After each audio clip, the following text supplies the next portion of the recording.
I started the live stream.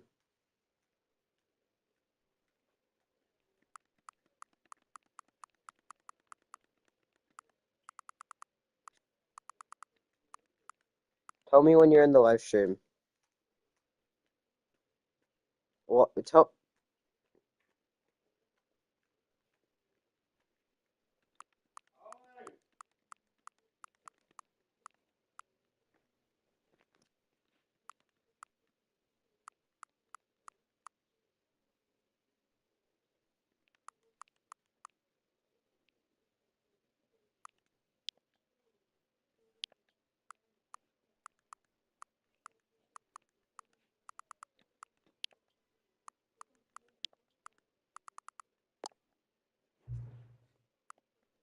Yeah. Please adjust the side so the computer is barely visible. All right.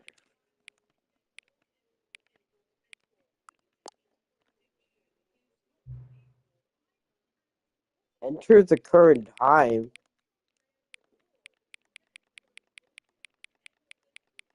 Yeah.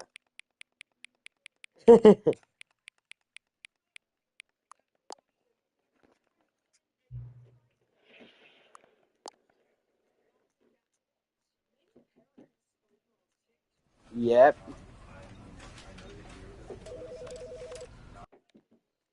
Yep, I'm playing the Stanley Parable. This is the story of a man named Stanley. Stanley worked for a company in a big building where he was employee number 427.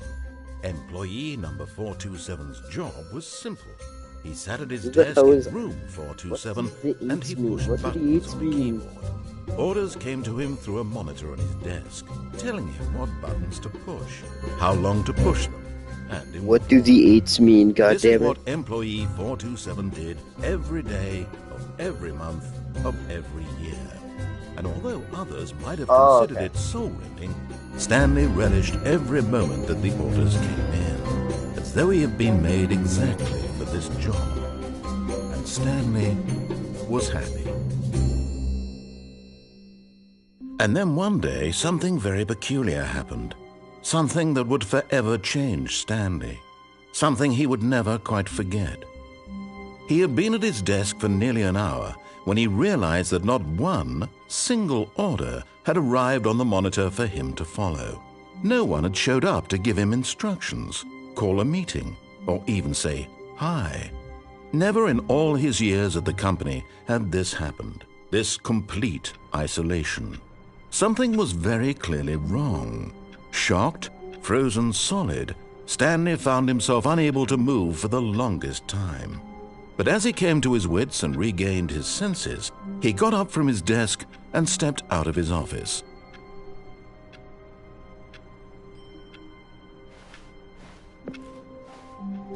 All of his co-workers were gone. What could it mean? Stanley decided to go to the meeting room. Perhaps he had simply missed a memo.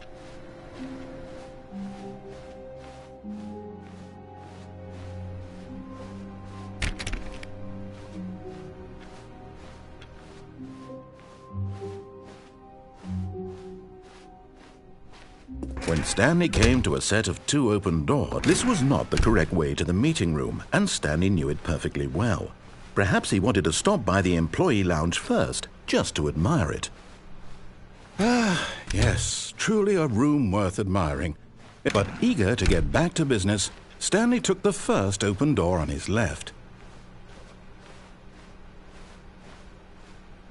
Stanley was so bad at following directions, it's incredible he wasn't fired years ago.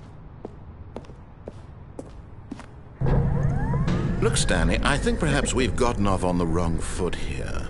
I'm not your enemy, really, I'm not. I realize that investing your trust in someone else can be difficult, but the fact is that the story has been about nothing but you all this time. There's someone you've been neglecting, Stanley. Someone you've forgotten about. Please, stop trying to make every decision by yourself. Now, I'm not asking for me. This is it, Stanley. Your chance to redeem yourself, to put your work aside, to let her back into your life. She's been waiting.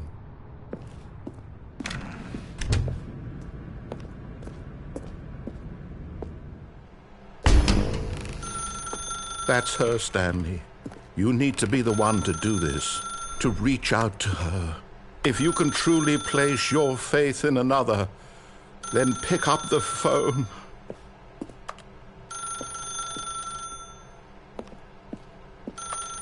As Stanley picked up the phone, a white light engulfed him, filling him not just with radiance, but with hope.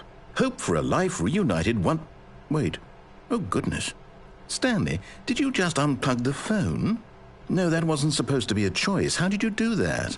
You actually chose incorrectly? I didn't even know that was possible. Let me double-check.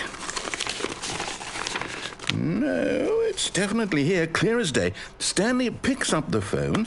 He's taken to his apartment where he finds his wife, and the two pledge themselves to one another. Music comes in, fade to white, roll credits. Not picking up the phone is actually somehow an incorrect course of action. How is that even possible? None of these decisions were supposed to mean anything. I don't understand. How on earth are you making meaningful choices? What did you... Wait a second. Did I just see... No, that's not possible. I can't believe it. How had I not noticed it sooner? You're not Stanley. You're a real person. I can't believe I was so mistaken. This is why you've been able to make correct and incorrect choices. And to think I've been letting you run around in this game for so long. If you'd made any more wrong choices, you might have negated it entirely. It's as though you completely ignored even the most basic safety protocol for real-world decision-making. Or did you not grasp the severity of the situation? Well, I won't have that kind of risk on my watch. I'm going to stop the game for a moment so we can educate you properly on safe decision-making in the real world. Please observe this helpful instructional video. Choice. It's the best part of being a real person, but if used incorrectly can also be the most dangerous. For example, in this scenario, a hypothetical real person named Rupert has a choice. He could invent a machine that eliminates food shortages across the world to make life better for all people. Or he could spend years of hard work forgetting how to read. Which choice would you make? Remember that unlike here, the real world makes sense, and at no time should you make a choice that does not conform to rational logic. If you find yourself speaking with a person who does not make sense, in all likelihood, that person is not real. Allow the person to finish their thought, then provide an excuse why you cannot continue talking. Turn to a partner and practice saying, "My goodness, is it 4:30? I'm supposed to be having a back, sack, and crack." Excellent. Making choices on a regular basis is the best part to a healthy decision-making process. Most medical professionals recommend making at least 8 choices per day. Do you make more than 8? Less? And finally, if you begin to wonder if your choices are actually meaningful and whether you'll ever make a significant contribution to the world, just remember that in the vast infiniteness of space, your thoughts and problems are materially insignificant, and the feeling should subside. At this time, your instructor will guide you in an exercise to test and reinforce the material covered in this video. Welcome back. You may have noticed that this room has begun to deteriorate as a result of narrative contradiction. But not to worry. Now that you're properly informed on good decision-making, we're going to revisit a choice you made just a few minutes ago and see what the correct thing to do would have been. This way, please.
that we know your choices are meaningful, we can't have you jumping off the platform and dying. Imagine the main character dying senselessly halfway through the story. That story would make no sense at all. We just need to get you home as soon as possible before the narrative contradiction gets any worse. Unfortunately, it seems this place is not well equipped to deal with reality.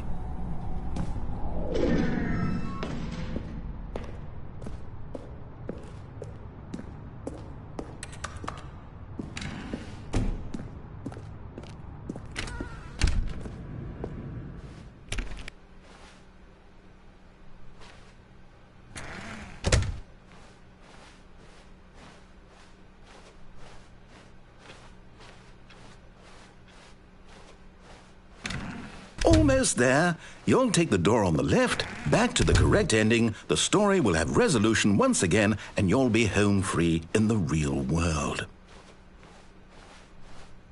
Now remember, all you need to do is behave exactly as Stanley would. That means choosing responsibly and always putting the story first. I'm quite sure you'll be up to the task. Just follow my lead and you'll be fine. All right. When Stanley came to a set of 2 open doors, he entered the door on his left.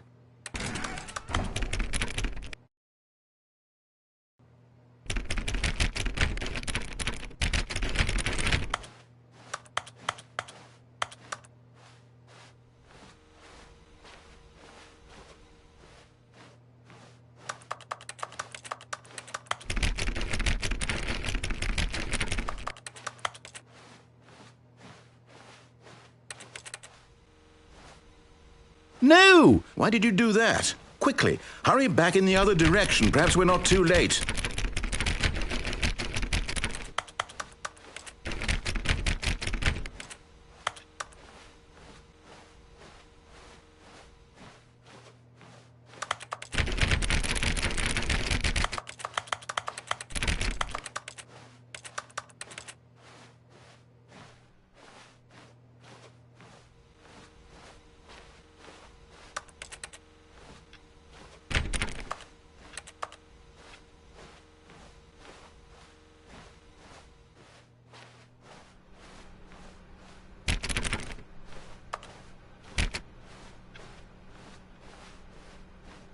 Oh, it's ruined. I can't believe, after everything we talked about, that my story, you've destroyed my work. Why? For what? What did you get out of that? What did you think was so special about seeing the game undone, left here like so much garbage? It's worthless now. And what am I supposed to do? Even if there were a way to continue, would it be worth it? To know that my story is now incorrect? How can I go back to that? I can't erase that knowledge. I'll have to live with it forever, reliving its impossibility forever. I couldn't live that way. Is it better to shut the game down entirely? To willingly destroy all of my work? I don't know. What's the answer? What do I do? What do I do? What do I... No, I have to. I have to shut the game down. I have to. I have to.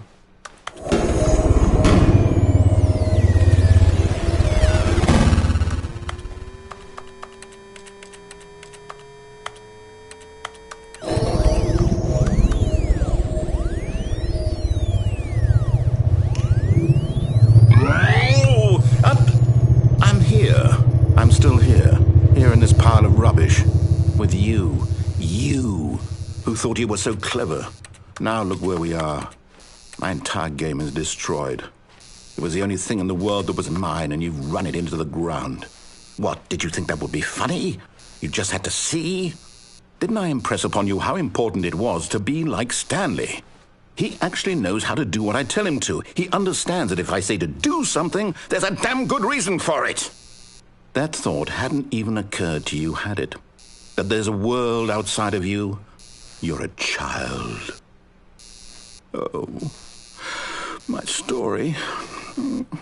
If you'd just gone through the door on the left, you would have seen it. There was a whole underground facility. You would have destroyed it and been victorious. It would have been so perfect. I worked so hard on it. I tried so hard to make... behave exactly as Stanley would. That means choosing responsibly and always putting the story first. I'm quite sure you'll be up to the task. Just follow my lead and you'll be fine. All right.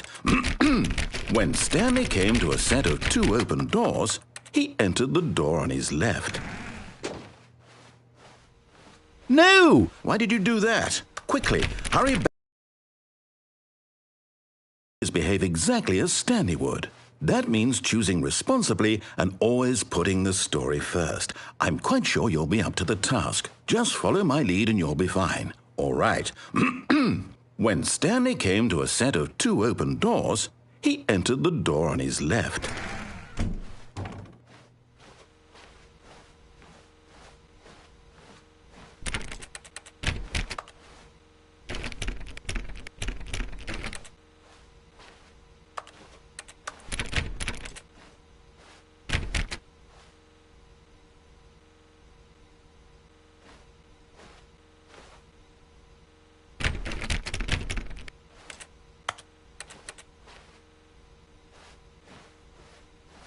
No! Why did you do that? Quickly, hurry back. Behave exactly as Stanley would. That means choosing responsibly and always putting the story first. I'm quite sure you'll be up to the task. Just follow my lead and you'll be fine. All right. When Stanley came to a set of 2 open doors, he entered the door on his left.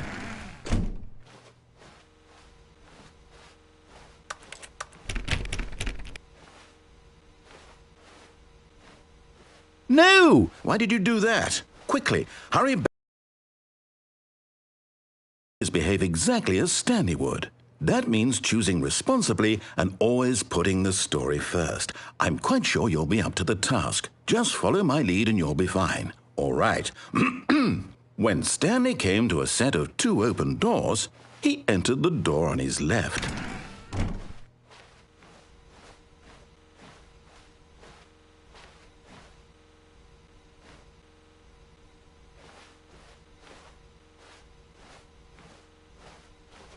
No! Why did you do that? Quickly, hurry back. Behave exactly as Stanley would. That means choosing responsibly and always putting the story first. I'm quite sure you'll be up to the task. Just follow my lead and you'll be fine. All right. When Stanley came to a set of 2 open doors, he entered the door on his left.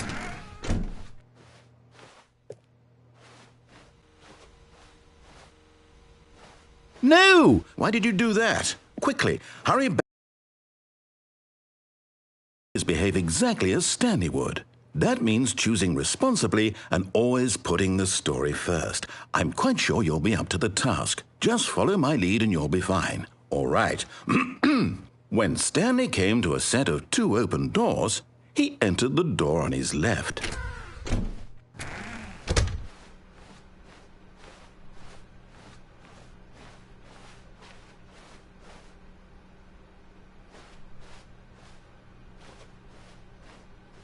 Yet there was not a single person here either. Feeling a wave of disbelief, Stanley decided to go up to his boss's office, hoping he might find an answer there.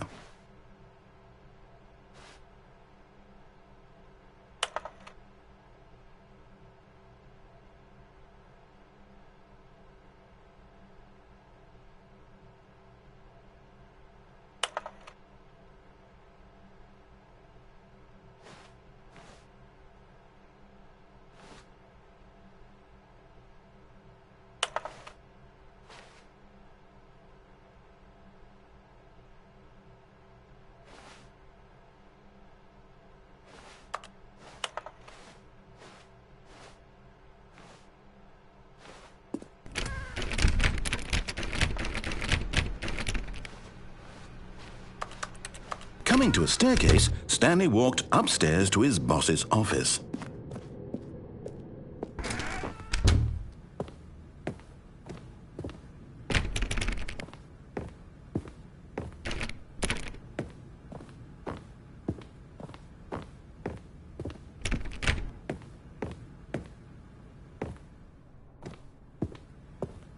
Stepping inside his manager's office, Stanley was once again stunned to discover not an indication of any human life. Shocked, unraveled, Stanley wondered in disbelief who orchestrated this, until he saw the door with a voice receiver next to it. Surely behind this door lay all the answers to his questions.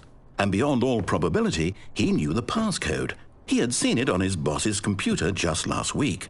Night Shark 115. Was this the code to open the door? Would it still work? There was only one way to find out.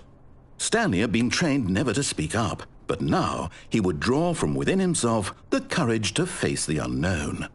He drew a sharp breath and then spoke the code.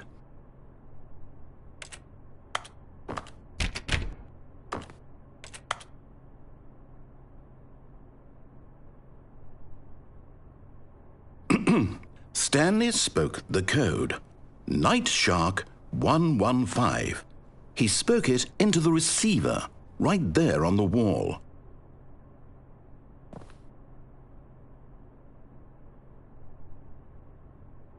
I'm sorry, is there a problem? You didn't mishear me, did you? Please speak the code into the receiver. Otherwise we can't get on with the story. This is a crucial step.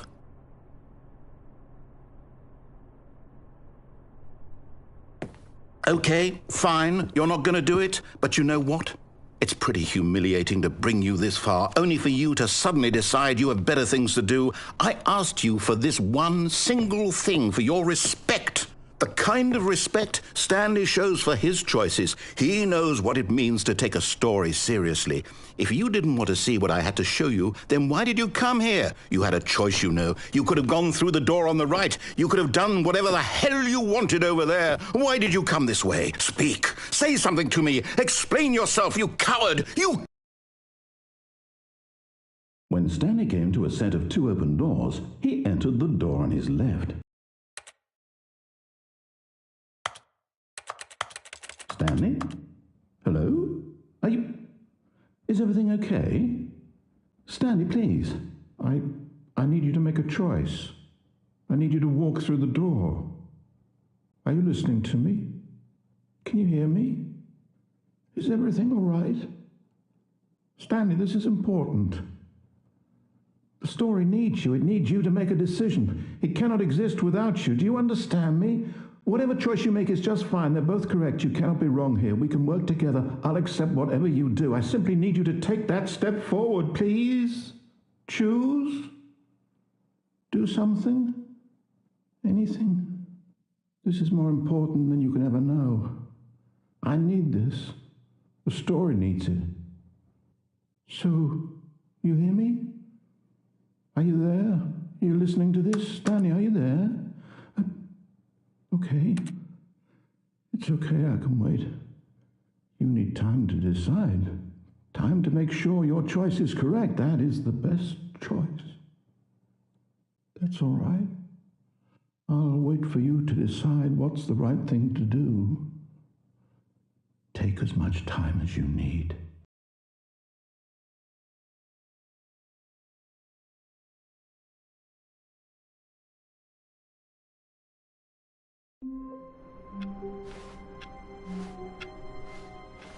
All of his co-workers were gone. What could it mean? Stanley decided to go to the meeting room. Perhaps he had simply missed a memo.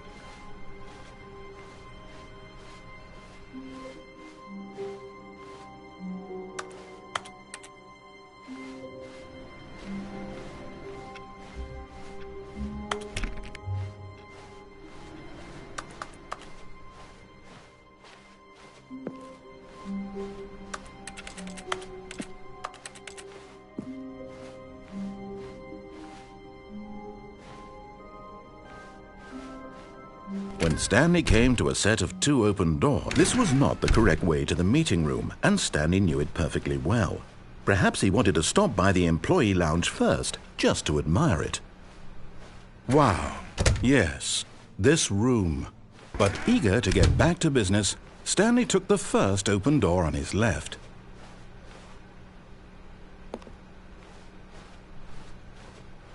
Stanley was so bad at following directions, it's incredible he wasn't fired years ago. But in his eagerness to prove that he is in control of the story and no one gets to tell him what to do, Stanley leapt from the platform and plunged to his death.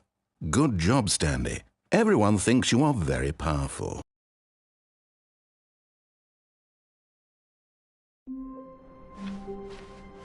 All of his co-workers were gone. What could it mean? Stanley decided to go to the meeting room. Perhaps he had simply missed a memo.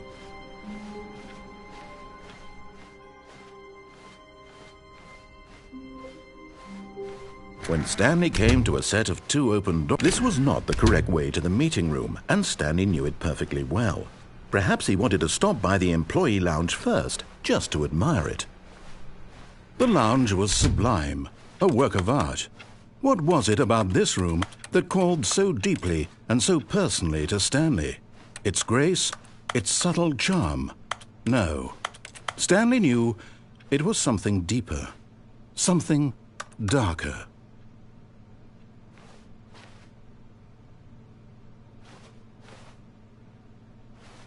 Yes, really, really worth it being here in the room.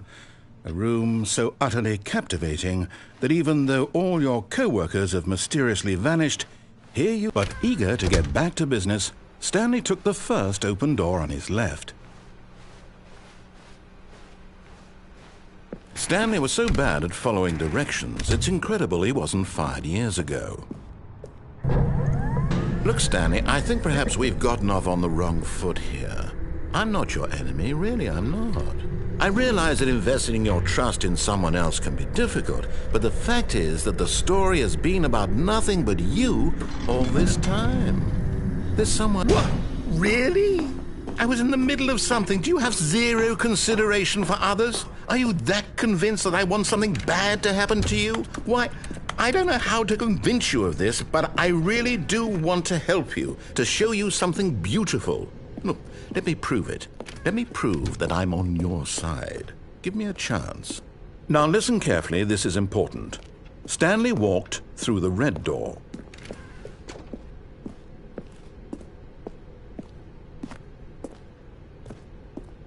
Aha, perhaps you misunderstood. Stanley walked through the red door. I still don't think we're communicating properly. Stanley walked through the red door. All right, fine, go ahead, Stanley. You want to know so badly what's out there? You want to find out what lies at the end of this road you've chosen? Well, don't let me stop you.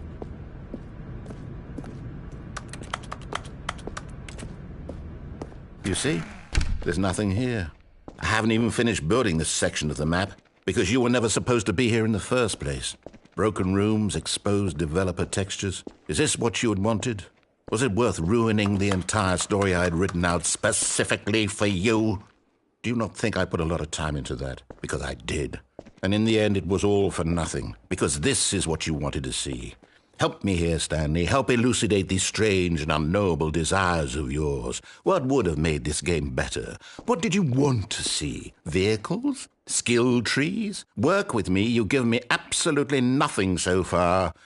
Tell you what, let me take a stab in the dark at a new design and you can give me some feedback.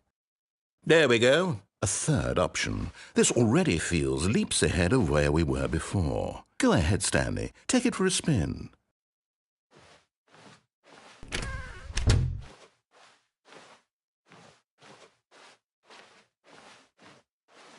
Okay, I'm going to stop you there. Now, tell me about your experience with this new version. Would you say that the game benefited from allowing you more choices?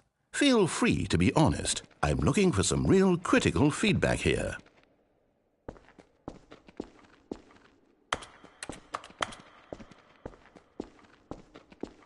A 1? I mean, I can understand if you had reservations, you saw ways the game could be improved to more fully express itself mechanically and artistically, but a 1? That's not even helpful. What am I supposed to do with that? But I guess it isn't my place to judge. Here, based on the data from your previous playthrough, I've compiled a new version. And to be perfectly candid, I think I've knocked it out of the park with this one. Let's take a look.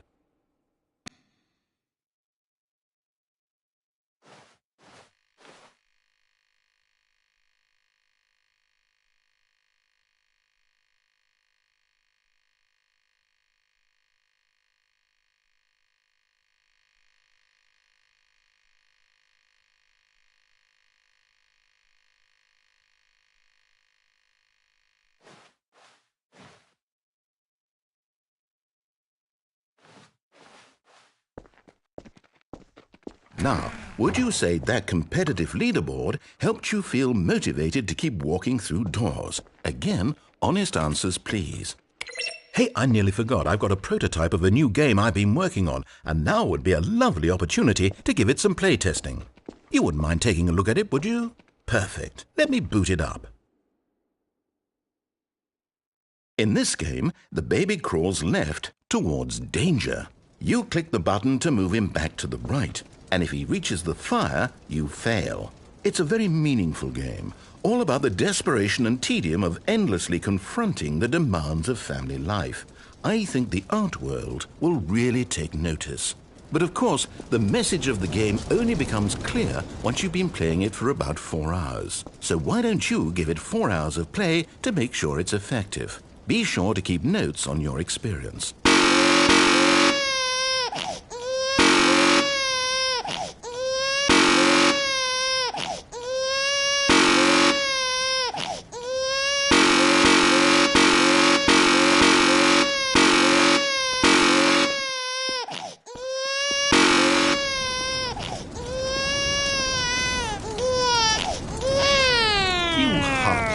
Bastard.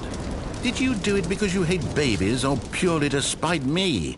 Because if it's the latter, well, I don't know what to do. I'm completely out of ideas. I can't think of a single thing that might improve the experience for me. I'm not even going to try. I'm out, I'm done. It's over. Thank you for playing. Your input was extremely valuable. Oh, hey, since my game was so awful, why don't we play someone else's game, just to ease the pain? Let's see. What do we have here? Yes, this seems like it'll work. Let's give it a shot.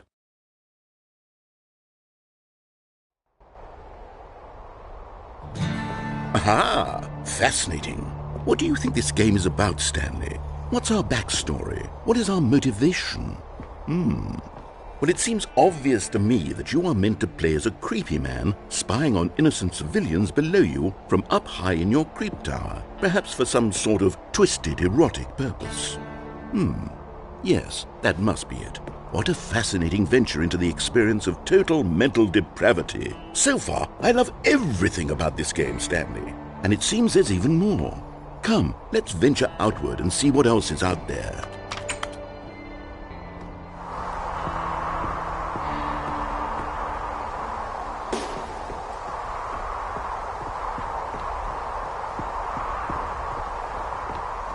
Oh, no. No, it can't be.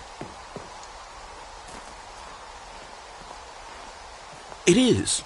It's an open world game. Good God, quickly, block it off.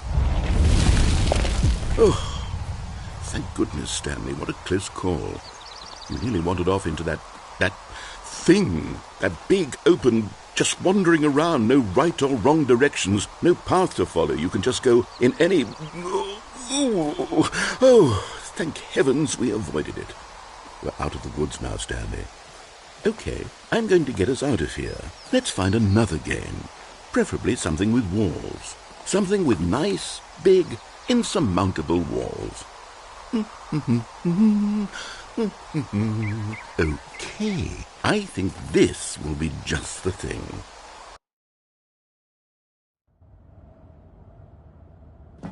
Wonderful. See, this is exactly what I had in mind. Just a nice big box for you to run around in. There isn't any possibility that you could get lost here. Now this is game design. Stanley, if you manage to get lost in this game, I will be phenomenally impressed. Okay, so what exactly do we do here? Let's see. There are lots of cars here in the back, but obviously there's no racetrack. Okay, I'm seeing that there's a ball of some kind back here. Is this game sports ball? Stanley, I think it's sports ball. Oh, what fun. We shall run the bases and do a touchdown together? Yes, I think surely we must. Okay, Stanley, here's the ball. Have fun.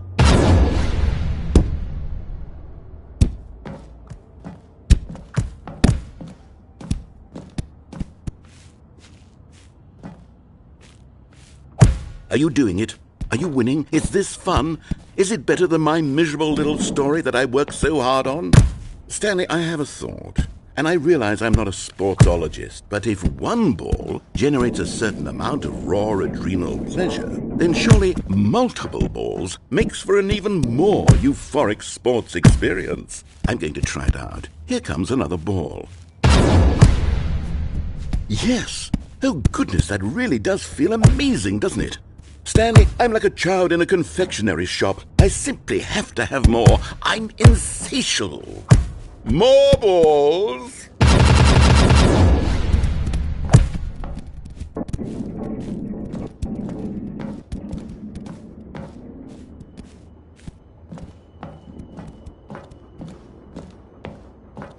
Hold on. What are you doing?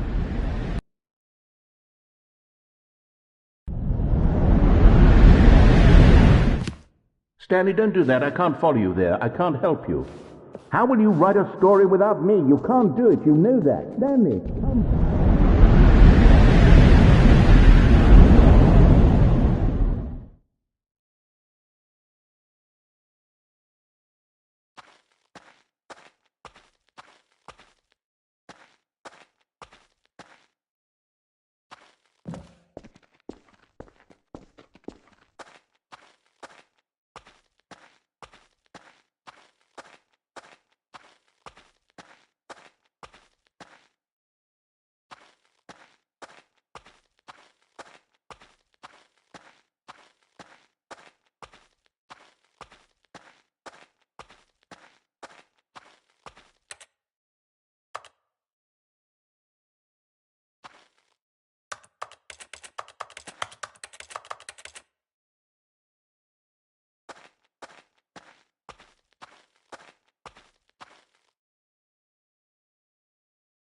I wonder what he found.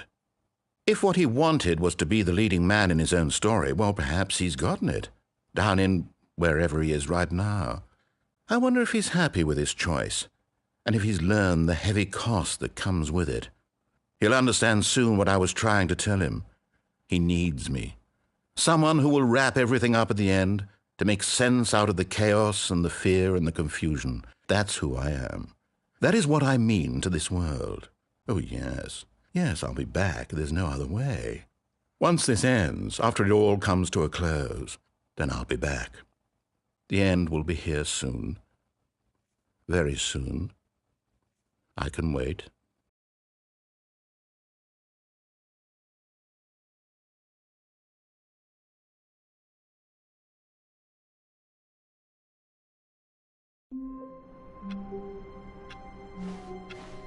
All of his co-workers were gone.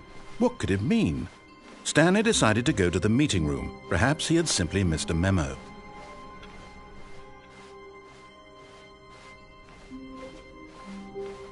When Stanley came to a set of 2 open doors, he entered the door on his left.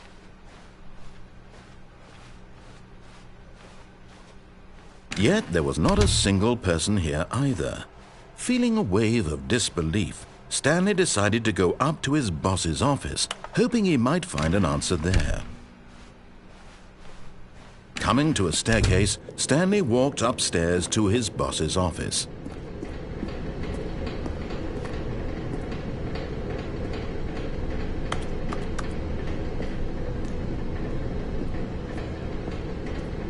But Stanley just couldn't do it. He considered the possibility of facing his boss. Admitting he had left his post during work hours, he might be fired for that. And in such a competitive economy, why had he taken that risk? All because he believed everyone had vanished? His boss would think he was crazy. And then something occurred to Stanley. Maybe, he thought to himself, maybe I am crazy. All of my co-workers blinking mysteriously out of existence in a single moment for no reason at all? None of it made any logical sense. And as Stanley pondered this, he began to make other strange observations. For example, why couldn't he see his feet when he looked down? Why did doors close automatically behind him wherever he went? And for that matter, these rooms were starting to look pretty familiar. Were they simply repeating? No, Stanley said to himself, this is all too strange. This can't be real. And at last, he came to the conclusion that had been on the tip of his tongue. He just hadn't found the words for it. "I'm dreaming!" he yelled. This is all a dream. Oh, what a relief Stanley felt to have finally found an answer, an explanation. His co-workers weren't actually gone. He wasn't going to lose his job. He wasn't crazy after all. And he thought to himself, I suppose I'll wake up soon. I'll have to go back to my boring real-life job pushing buttons. I may as well enjoy this while I'm still lucid. So he imagined himself flying and began to gently float above the ground. Then he imagined himself soaring through space on a magical starfield, and it too appeared. It was so much fun, and Stanley marveled that he had still not woken up. How was he remaining so lucid? And then perhaps the strangest question of them all entered Stanley's head. One he was amazed he hadn't asked himself sooner. Why is there a voice in my head dictating everything that I'm doing and thinking? Now the voice was describing itself being considered by Stanley, who found it particularly strange. I'm dreaming about a voice describing me, thinking about how it's describing my thoughts, he thought. And while he thought it all very odd and wondered if this voice spoke to all people in their dreams, the truth was that, of course, this was not a dream. How could it be? Was Stanley simply deceiving himself, believing that if he's asleep he doesn't have to take responsibility for himself? Stanley is as awake right now as he's ever been in his life. Now, hearing the voice speak these words was quite a shock to Stanley. After all, he knew for certain, beyond a doubt, that this was in fact a dream. Did the voice not see him float and make the magical stars just a moment ago? How else would the voice explain all that? This voice was a part of himself too. Surely, if he could just... He would prove it. He would prove that he was in control, that this was a dream. So he closed his eyes gently, and he invited himself to wake up. He felt the cool weight of the blanket on his skin, the press of the mattress on his back, the fresh air of a world outside this one. Let me wake up, he thought to himself. I'm through with this dream. I wish it to be over. Let me go back to my job. Let me continue pushing the buttons. Please, it's all I want. I want my apartment and my wife and my job. All I want is my life exactly the way it's always been. My life is normal. I am normal. Everything will be fine. I am okay.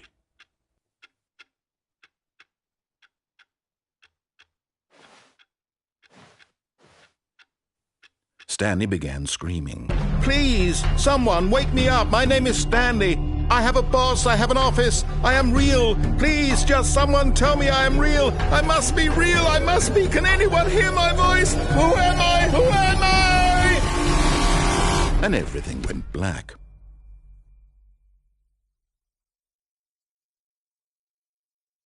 This is the story of a woman named Mariella. Mariella woke up on a day like any other. She arose, got dressed, gathered her belongings, and walked to her place of work. But on this particular day, her walk was interrupted by the body of a man who had stumbled through town talking and screaming to himself, and then collapsed dead on the sidewalk. And although she would soon turn to go call for an ambulance, for just a few brief moments she considered the strange man. He was obviously crazy, this much she knew. Everyone knows what crazy people look like. And in that moment, she thought to herself how lucky she was to be normal. I am sane. I am in control of my mind. I know what is real and what isn't. It was comforting to think this, and in a certain way, seeing this man made her feel better. But then she remembered the meeting she had scheduled for that day, the very important people whose impressions of her would affect her career, and by extension, the rest of her life. She had no time for this, so it was only a moment that she stood there, staring down at the body. And then she turned and ran.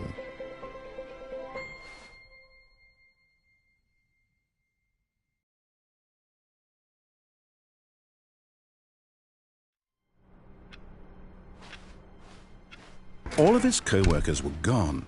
What could it mean? Stanley decided to go to the meeting room. Perhaps he had simply missed a memo.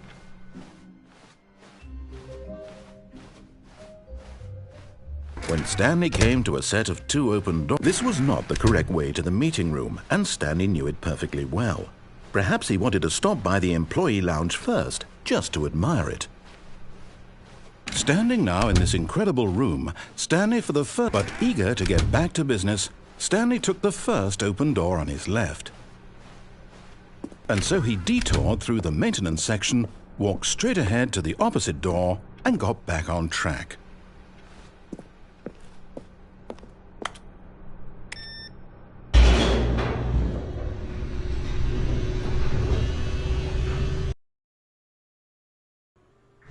But Stanley didn't want to go back to the office. He wanted to wander about and get even further off track. So now in order to get back, he needed to go, from here it's, left. Oh, no, it's to the right, my mistake. No, not the right. Why would I have ever said it was to the right? What was I thinking? It's clearly... Oh dear, would you hold on for a minute, please? Now, let's see. We went down right, left, down, left, right. Yep, okay, yes. I've got it now. This story is absolutely, definitely this way.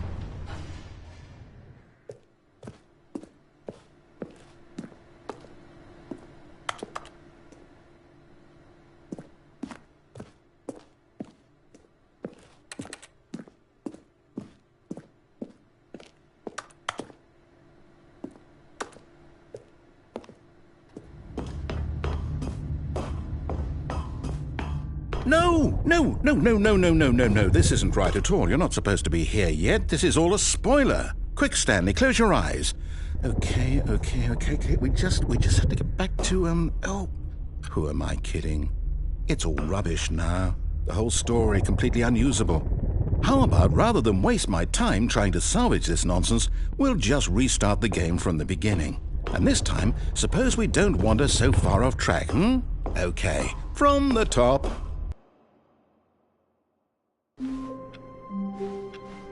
All of his co-workers were gone. What could it mean? Stanley decided to go to the meeting room. Perhaps he had simply missed a memo.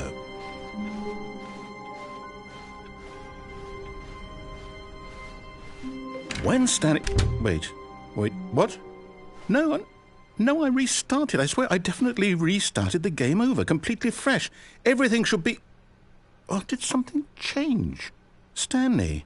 Did you change anything when we were back in that room with all the monitors? Did you move the story somewhere or... Hold on. Why am I asking you? I'm the one who wrote the story. It was right here just a minute ago. I know for sure that it's here somewhere. Okay, then. It's an adventure. Come, Stanley. Let's find the story.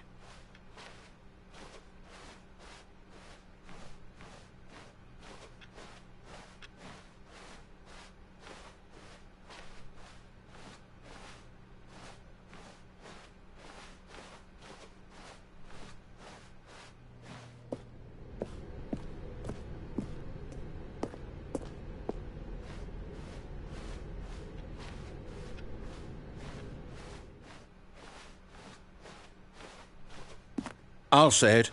This is the worst adventure I've ever been on. I can promise you there definitely was a story here before. Do we need to restart the game again? Well, I find it unlikely that we'll ever progress by starting over and over again, but it's got to be better than this. Okay, let's give it a shot. Why not?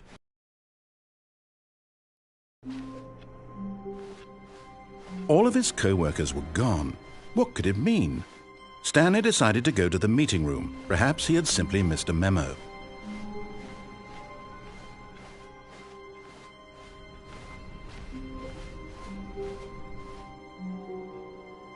Okay, yep, it's worse. I might be remembering this wrong. It's possible the story is back where we just came from. Why don't we go back the other direction and see if we missed anything?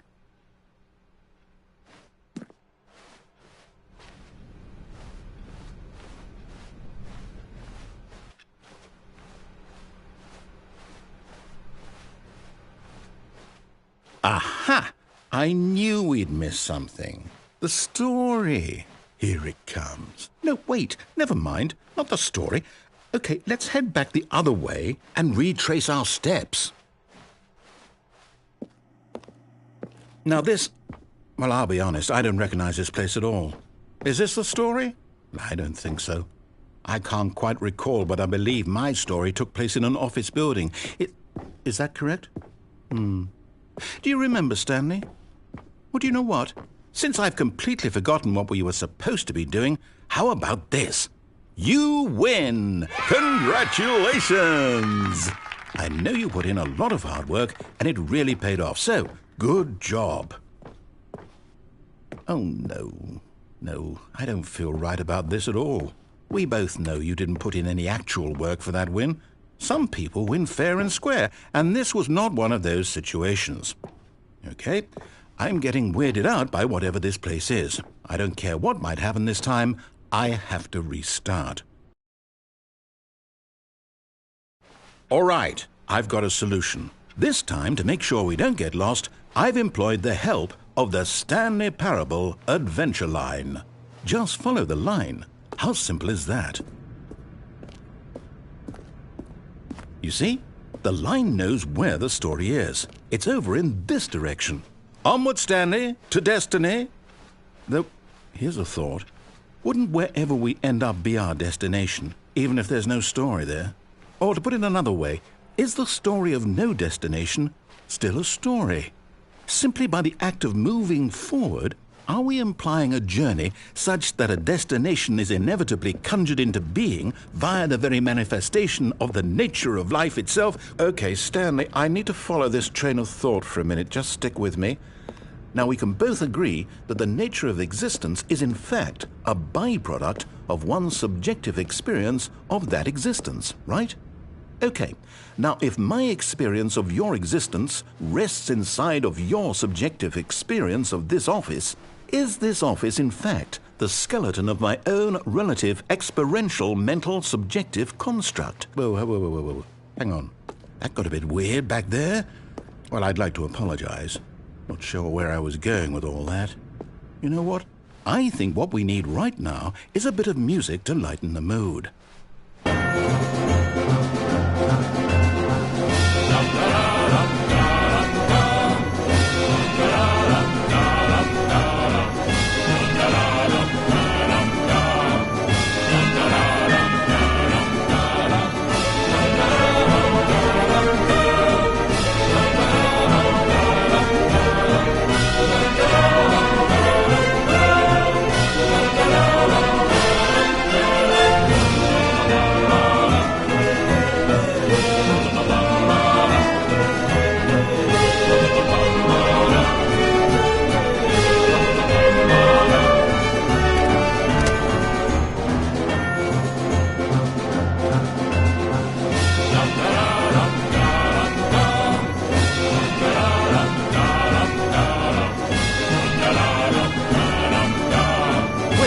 Cut the music, go back and look at that fern. Wait, what? We're back at the office? No. Line, you do know we're looking for the Stanley Parable, right? The story? Is any of this ringing a bell? Oh, no, not again. Line, how could you have done this to us? And after we trusted you, after everything we've been through, you... Oh, I can't take this anymore. To hell with it. Restart.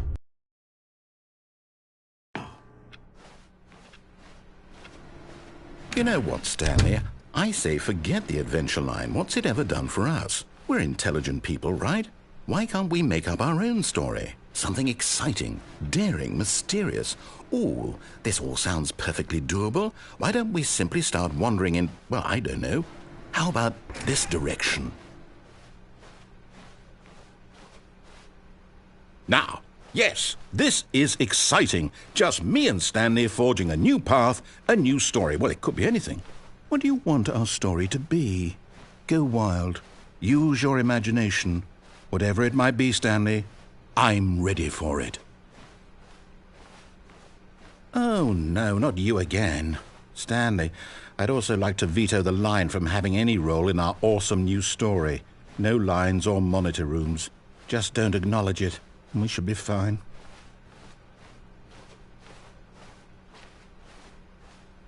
Ah, a choice. We get to make a decision. From here, the story is in our control.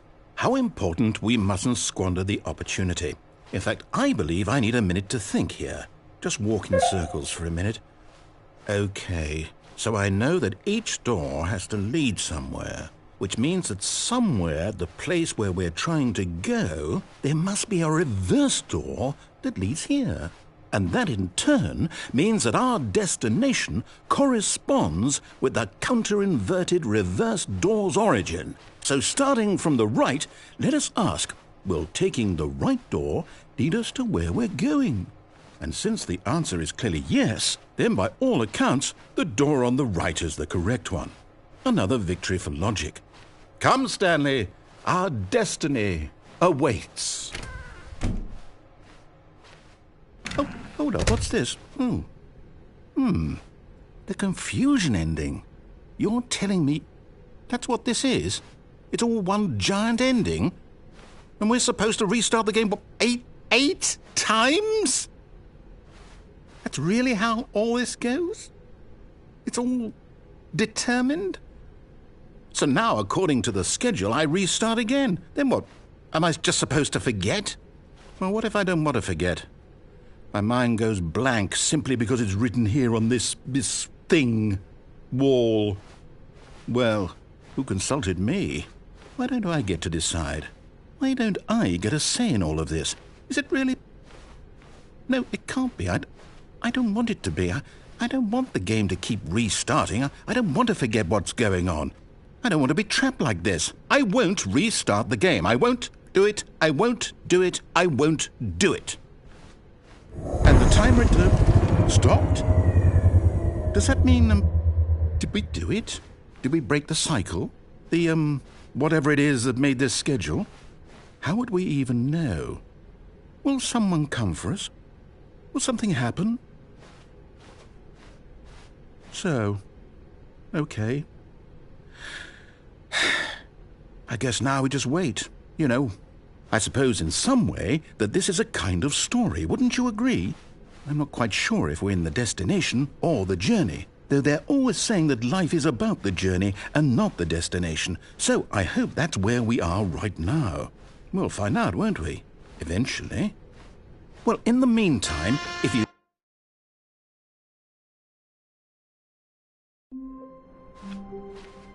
Wait, Stanley thought to himself. Am I sure that the orders stopped coming in? How is that possible? They never stopped. Surely I was mistaken.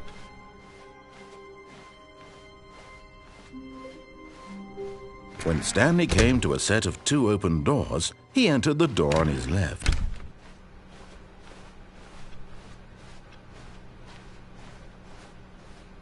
Yet there was not a single person here either. Feeling a wave of disbelief, Stanley decided to go up to his boss's office. Coming to a staircase, Stanley walked upstairs to his boss's office.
Stepping into his manager's office, Stanley was once again stunned to discover not an indication of any human life.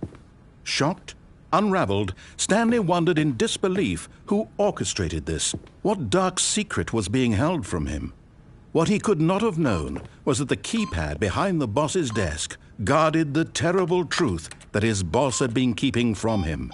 And so the boss had assigned it an extra secret PIN number, 2845. But of course, Stanley couldn't possibly have known this. Yet incredibly, by simply pushing random buttons on the keypad, Stanley happened to input the correct code by sheer luck. Amazing. He stepped into the newly opened passageway.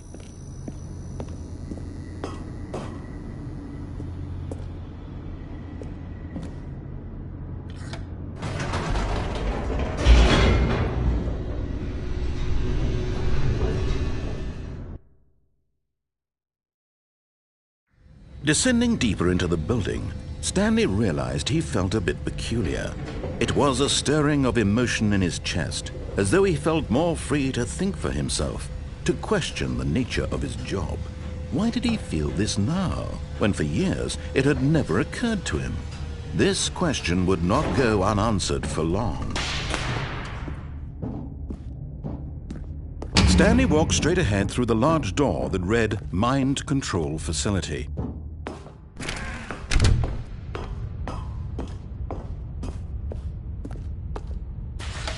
The lights rose on an enormous room packed with television screens.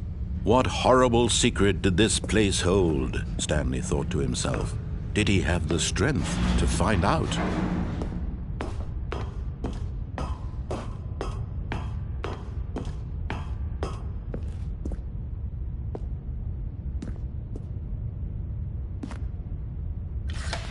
Now the monitors jumped to life, their true nature revealed.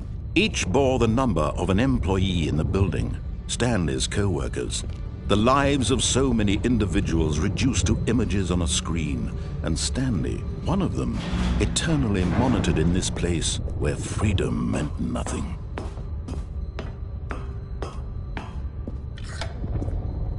This mind control facility, it was too horrible to believe. It couldn't be true. Had Stanley really been under someone's control all this time? Was this the only reason he was happy with his boring job? That his emotions had been manipulated to accept it blindly?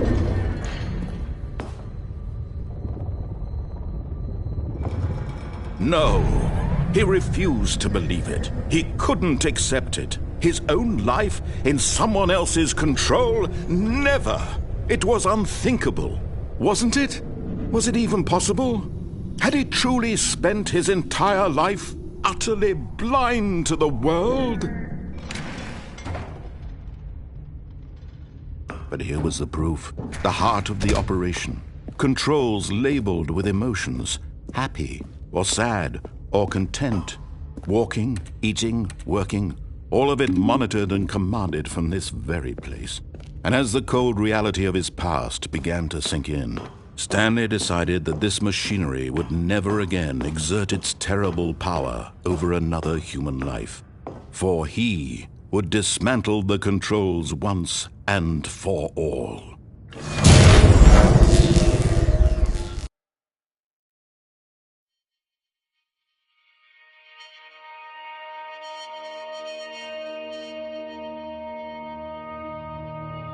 Blackness and a rising chill of uncertainty. Was it over? Yes! He had won! He had defeated the machine, unshackled himself from someone else's command. Freedom was mere moments away. And yet, even as the immense door slowly opened, Stanley reflected on how many puzzles still lay unsolved. Where had his co-workers gone? How had he been freed from the machine's grasp? What other mysteries did this strange building hold? But as sunlight streamed into the chamber, he realized none of this mattered to him, for it was not knowledge or even power that he had been seeking, but happiness. Perhaps his goal had not been to understand, but to let go. No longer would anyone tell him where to go, what to do, or how to feel.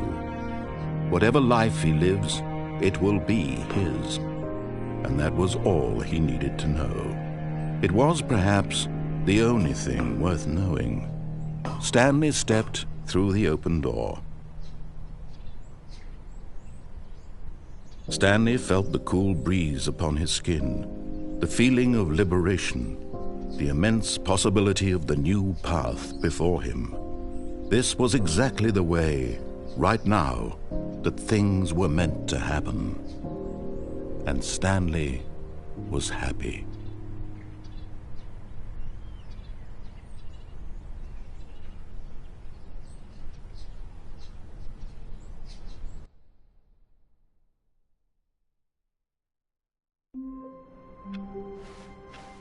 All of his co-workers were gone. What could it mean? Stanley decided to go to the meeting room. Perhaps he had simply missed a memo. Oh, new content? What does that mean, new content?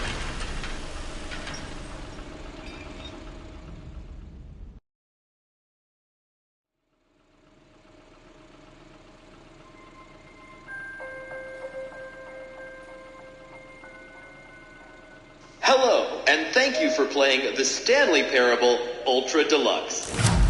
As you may know, the Stanley Parable was a video game released in 2013 on home computers. After receiving critical and commercial success, it was expanded upon in 2022 with the Stanley Parable Ultra Deluxe, a reimagining of the game for consoles and home computers. The Stanley Parable Ultra Deluxe features exciting new content that broadens and expands the world of the Stanley Parable, delighting audiences the world over. Please, step inside and see what thrilling new adventures await in the Stanley Parable Ultra Deluxe. Oh, well, this sounds delightful. I'm very excited to see the thrilling new Ultra Deluxe content. Okay, so far it's an elevator. Nothing special yet, but I'm sure it's just the beginning of a mesmerizing adventure.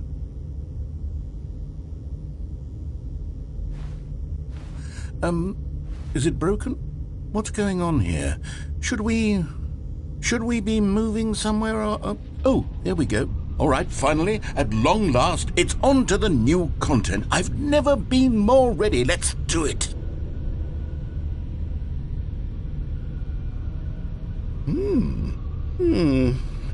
I have to say, initial impressions of Stanley Parable Ultra Deluxe, mostly tedious.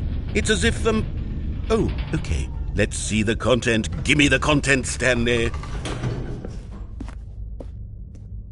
All right, let's see. It's the jump circle.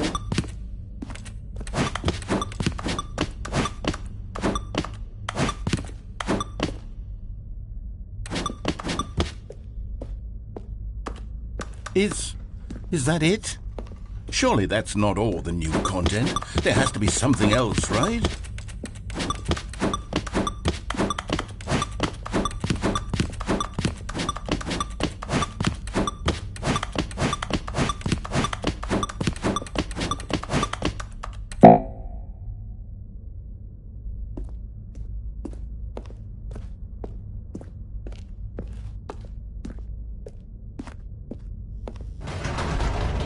Goodness, another elevator. Stanley, I have to say, initial impressions of this game are not positive.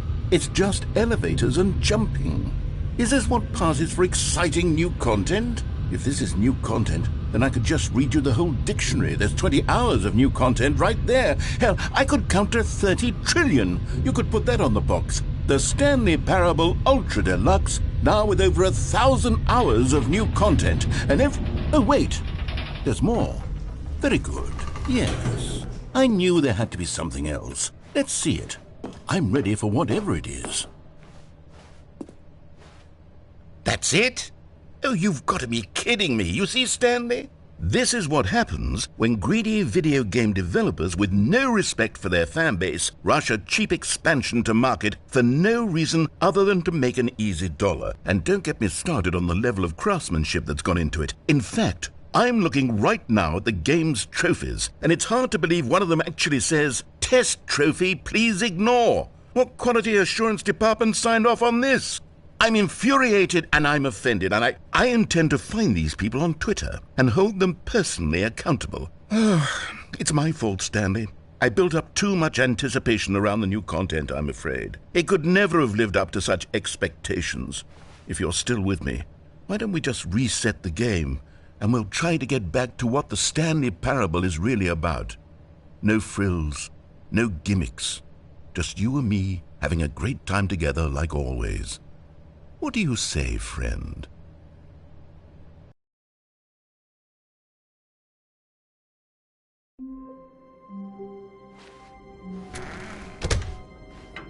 Psst!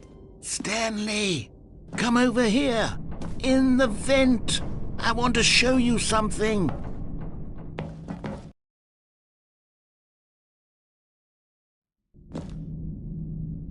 Okay, you remember how cheap and unsatisfying the new Ultra Deluxe content turned out to be? Well, it got me thinking about the past, and how much better the Stanley Parable used to be. So I made something special and tucked it away here where the game's developers won't find it. Just our little secret. Take a look. I call it the Memory Zone. It's where I've been storing all my favorite memories so I can relive the peak experiences of my life whenever I want. Experiences like the launch of the Stanley Parable on PC. You see, Stanley, doesn't the Memory Zone remind you of how wonderful Stanley Parable was before it was sullied with a cheap PlayStation port? Remember back in October of 2013 when the game originally launched? Back then, video games had integrity. Back then, it all meant... And over here is where I keep reviews of the Stanley Parable. Like this stunning triumph of games journalism, 10 out of 10 from Destructoid.com. James Stephanie Sterling writes, and I quote, "Where so many games that aspire to be more than games end up less than any form of art, Stanley Parable strives and then succeeds to be every game ever created." Did you hear that, Stanley? Every game ever created. That's how grand and all-encompassing the original Stanley Parable was. It was literally every game ever created. It was Skyrim, it was Persona 3, it was all of them, and now it's nothing. It's no games at all. It isn't even the Stanley Parable anymore. It's just a husk now. A lifeless husk with an hour of new elevator content.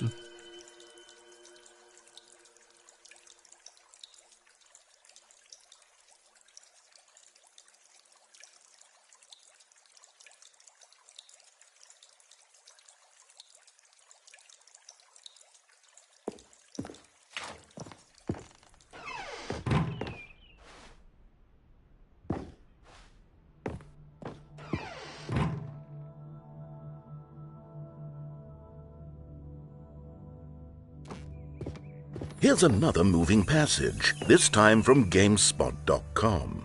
The Stanley Parable is both a richly stimulating commentary on the nature of choice in games and one that offers some of the most enjoyable, surprising, and rewarding choices I've ever been confronted with in a game. 9 out of 10. Don't you get it, Stanley? The game was perfect.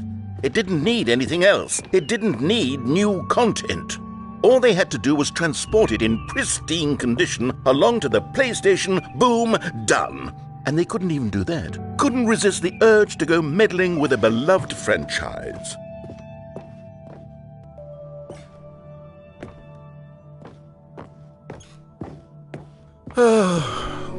These were simpler times, Stanley. What I wouldn't give to go back, to have it all over again. Wait, hang on. I don't recall this part of the Memory Zone before. What's this? What's down here? Oh no, oh God, no, Stanley. It's a collection of reviews from Pressurized Gas, the extremely popular online storefront for computer games. I haven't looked at these in years. I can't even imagine what's been collecting down here. Surely these reviews were glowing as well, weren't they?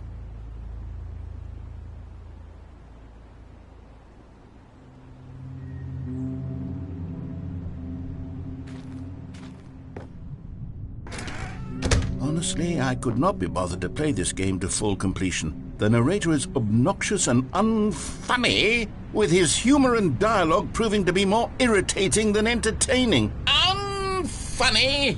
I'm not trying to be funny. I'm trying to make a serious work of art. I suppose I could write up a handful of gags to insert into the Stanley Parable, but the game is already such a densely layered web of profound philosophical insights that I can't even imagine where I'd have the room to stick them.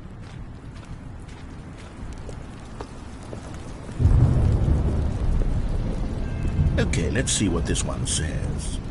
While the idea for the game is good, for someone who prefers non-linear games, his preachiness gets annoying fast. Preachy? Stanley? I'm not preachy, am I? You can tell me if I'm preachy. Honestly, you can. Oh, goodness. This is actually quite shocking for me.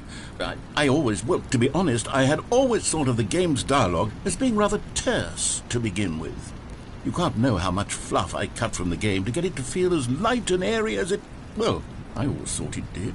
But maybe it wasn't. Oh dear. What an awful memory to have to hold on to. These black marks on my otherwise unimpeachable track record. I feel like a failure. Like I let these people down. Perhaps the Stanley Parable isn't quite as sterling as I always remembered.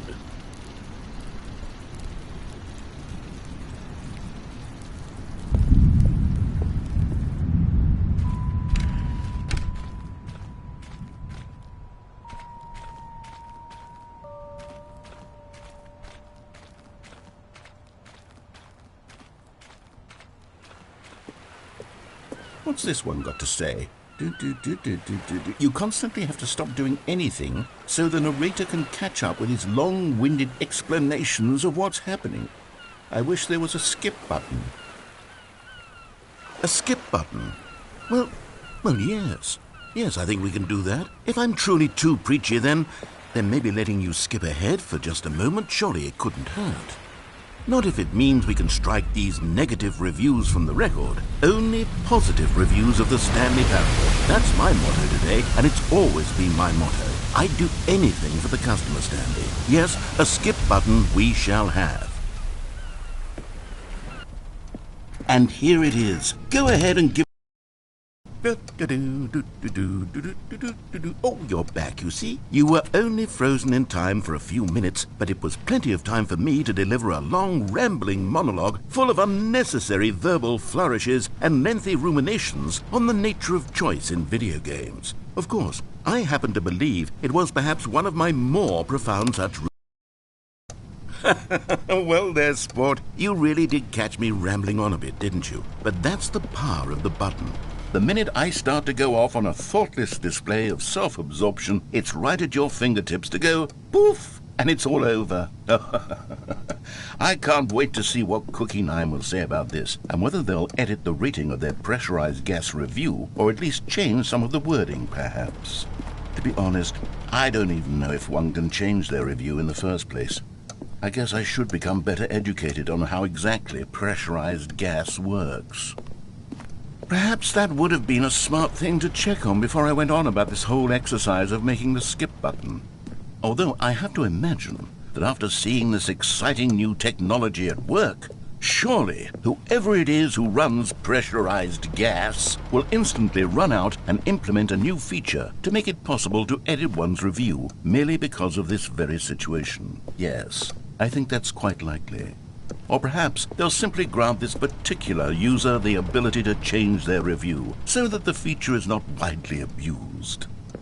Look, I would even be okay with pressurized gas altering this particular review so that it reads as something more beneficial. Something along the lines of, this game is the best game. Let me start over. How about this?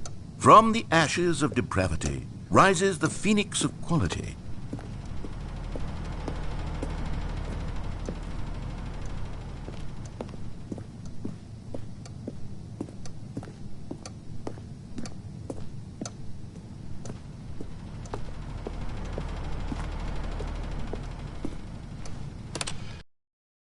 Okay, welcome back, Stanley. Now, I should say that the amount of time the button has been skipping through is becoming longer and longer. That last one was, well, I want to say maybe 30, 45 minutes?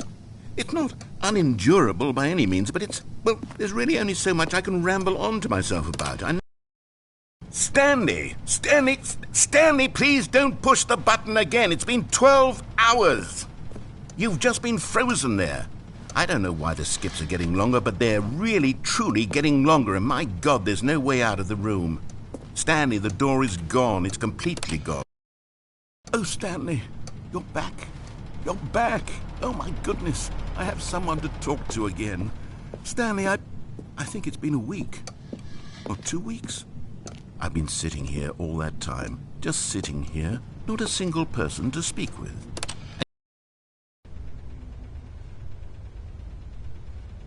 Oh, hello. It's you. You're here again. Welcome. I have had time to think about you and about us and about everything we've been through. I've had so much time. I stopped keeping track after a year. Have you ever sat down in one place and not moved for one entire year?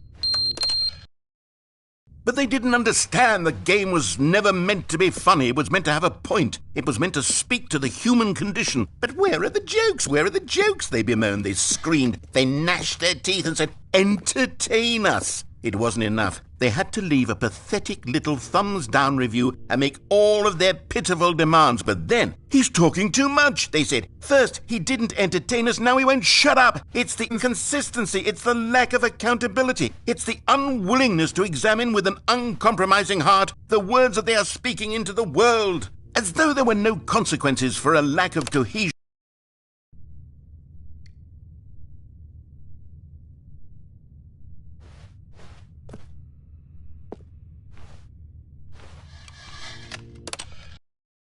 The end is never the end, is never the end, is never the end, is never the end, is never the end, is never the end, is never the end, is never the end, is never the end, is never the end, is never the end, is never the end, is never the end, is never the end, is never the end, is never the end, is never the end, is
All of his co-workers were gone. What could it mean? Stanley decided to go to the meeting room. Perhaps he had simply missed a memo. Oh, good. You noticed my sign. Yes, I have something very exciting to show you.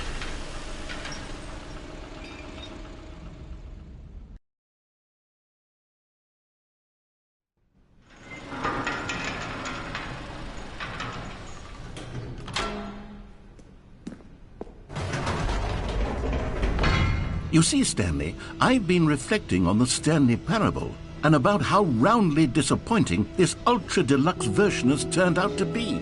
The original Stanley Parable was a landmark, and any new content for it should live up to that legacy. So forget this ultra-deluxe nonsense. I say we take it one step even further. Which is why I'm very proud to announce for the first time ever, the Stanley Parable 2.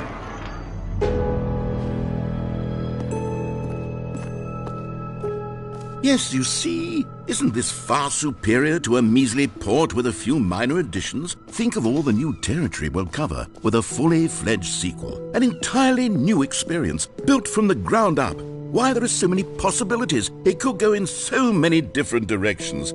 This is what fans have truly been asking for.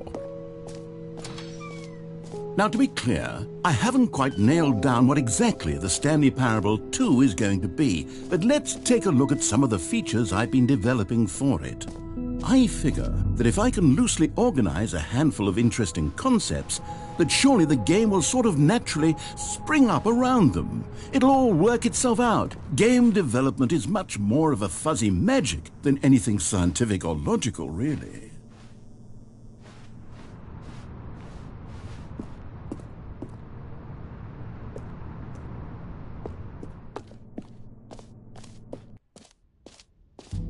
Here we are. Go on, try out some of the new features.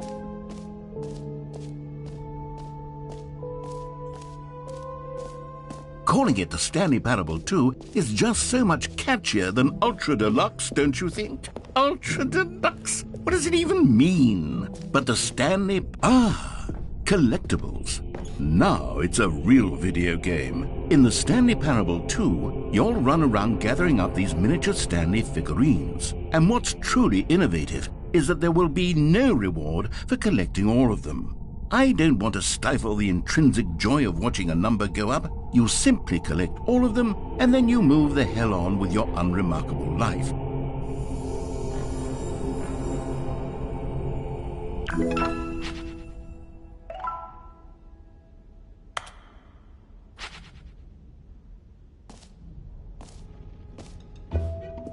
God, it really is the worst when you collect everything in a video game and then they give you a big fancy reward for it. Absolutely tragic.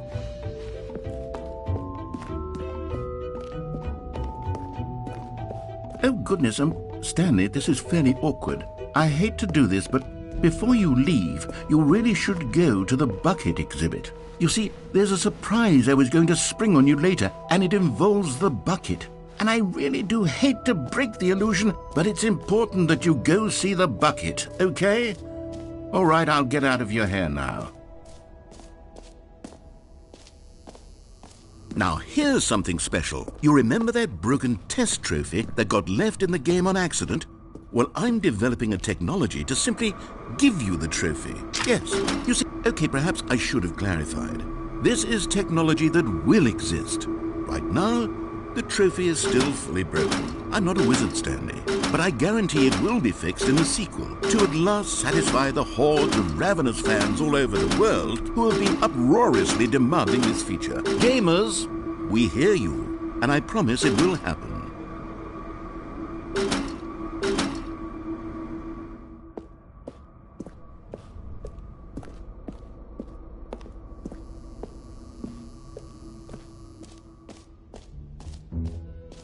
What else? What other exhibits haven't we seen yet?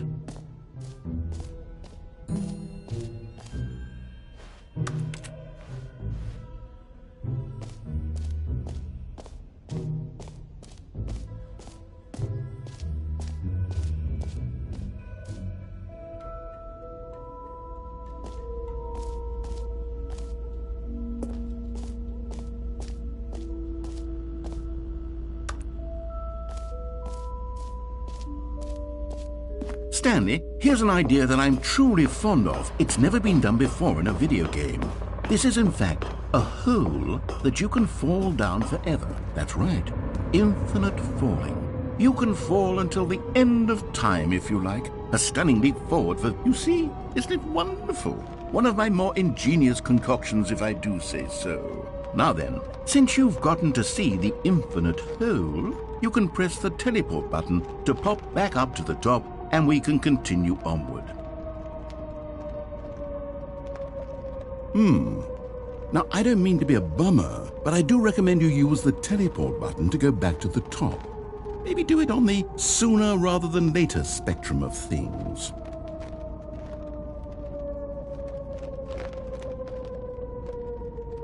Okay, Stanley, I don't know quite how to say this tactfully, but it's possible that I slightly exaggerated the infinite nature of the hole. Is it a very, very deep hole? To be certain it is. It's an extremely deep hole. I don't want anyone to say that it isn't an astonishingly deep hole. It is. Is it infinite? Well, that sort of depends on your definition of infinity. From one perspective, the infinite is merely philosophical in nature. It's more of a... Okay, well, good for you. You found the bottom of the hole. You found me out, Stanley.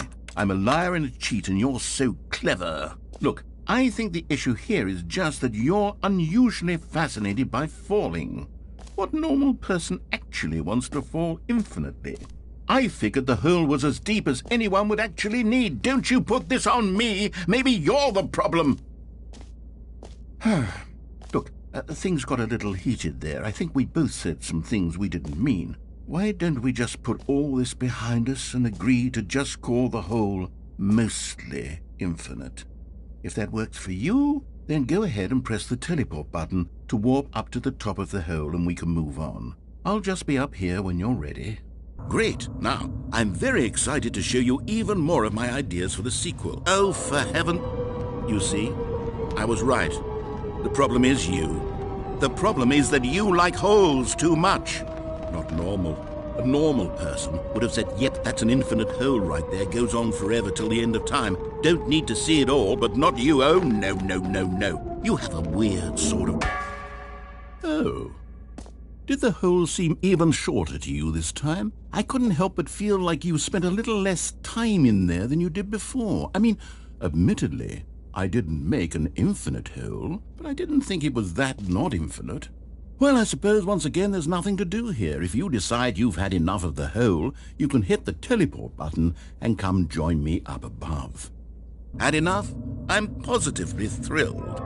Oh gosh, how could I have guessed? You're back in the hole. If this starts to become a thing where...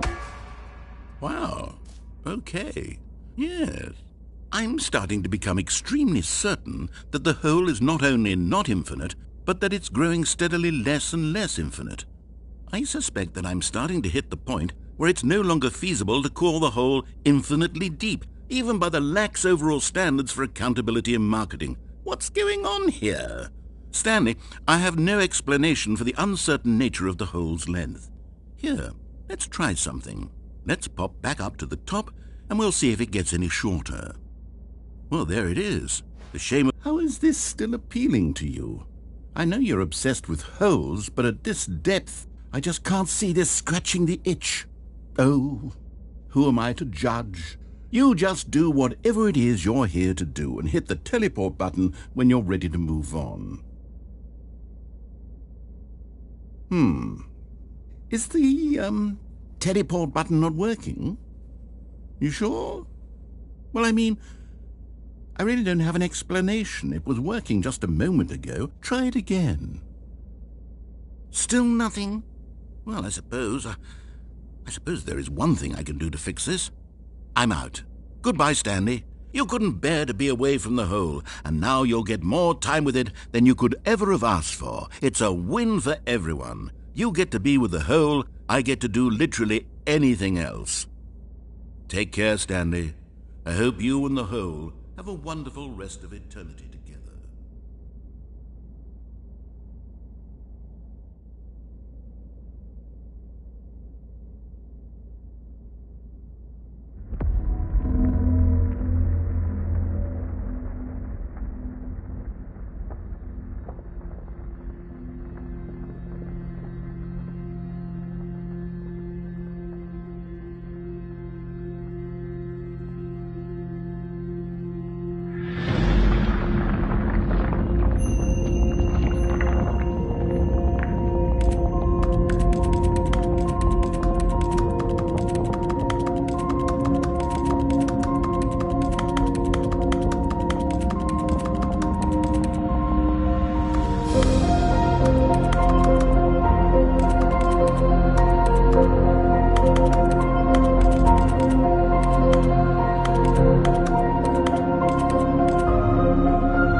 Stanley! Oh, good, you're awake. It seems you had sort of dozed off there, drifting away into dreamland. But we can't have that, Stanley, because this hole is just so darn fascinating that I want you to be wide awake for every second of it. You don't want to miss a single moment. So how about if I just pop in from time to time and wake you up to keep you really, truly focused on the hole? From the looks of things, you and I will have many, many years here in this hole, and I'm looking forward to all of them. Stay alert, Stanley. I'll be back. Toodle-pip.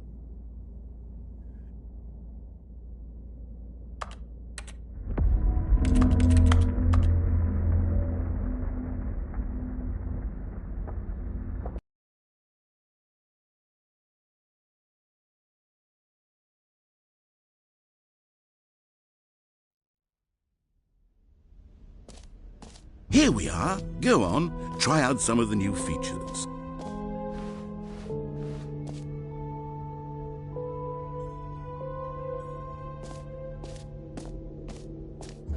For the Stanley Parable 2, I asked myself, what do players really want?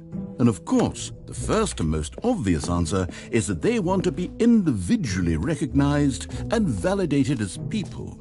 So with that in mind, my first addition to the game is this button which speaks the name of the person playing the game.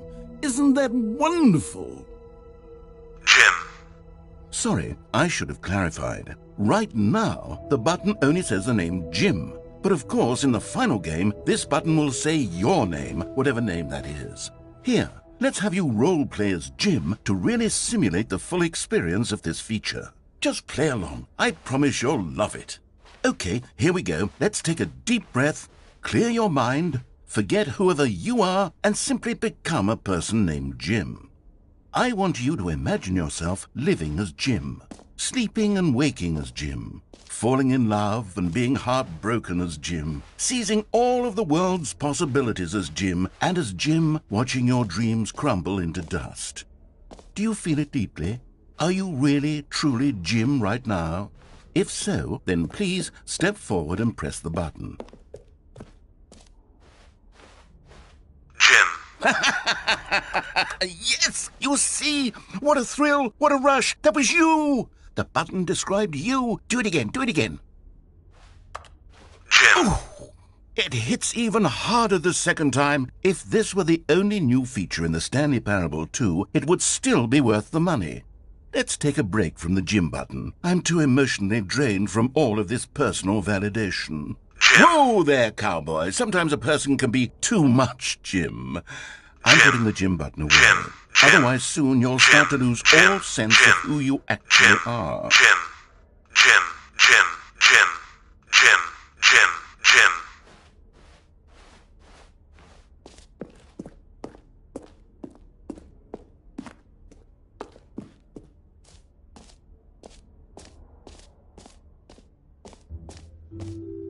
I suppose I could allow only people named Jim to play the Stanley.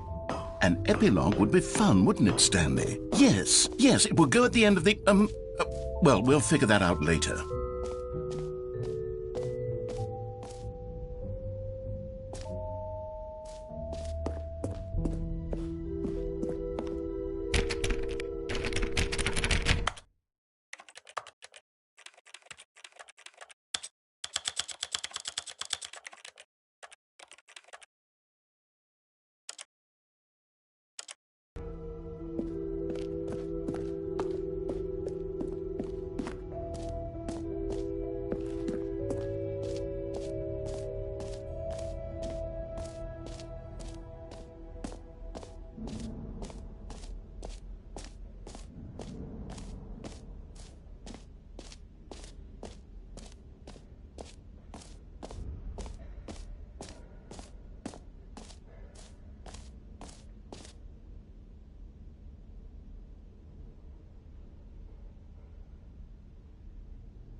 A common complaint of the Stanley Parable was that it was confusing and paradoxical, that it engendered a chaotic sense of reckless despair in those who played it. Well, I am happy to say that after much consideration, I've engineered a clever solution to this fundamental problem with the game. It's the Stanley Parable Reassurance Bucket. You see, Stanley, anytime you're holding the bucket, a sense of calm and ease will fill your mind and your heart. It's true. As long as you hold on to the bucket, the many disorienting contradictions of the Stanley Parable will feel perfectly normal and perhaps even comforting. You may even come to long for the gentle embrace of jarring cognitive dissonance while the bucket is in your arms. And to be honest, it's a much more convenient solution for me than actually redesigning the game to be less uncomfortable. Can you imagine what a pain in the ass that would be? Yes, the bucket is the perfect solution. Come on, give it a try. Can you feel it? The glow of comfort, even in the face of crushing despair, must already be sweeping through your body. And in fact, can I say that I do believe the bucket lends you an air of charisma as well? I think that just holding it has made you the slightest bit more attractive as a person. The benefits of the bucket seem to go on, don't they? All this and more await you in the Stanley Parable 2.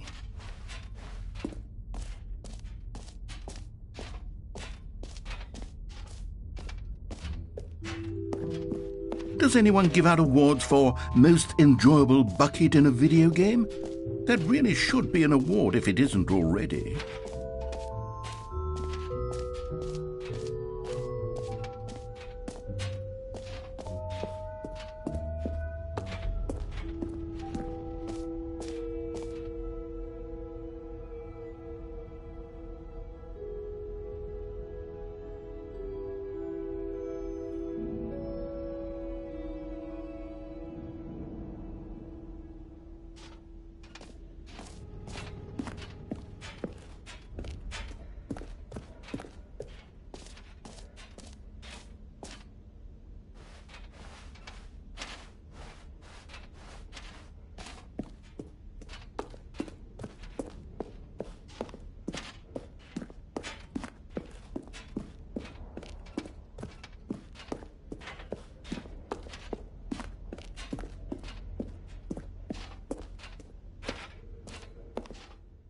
So, Stanley, what do you think?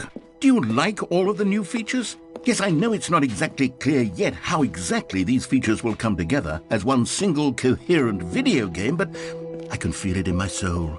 It's going to work. There's definitely a good game in there somewhere. Say, let's do an experiment.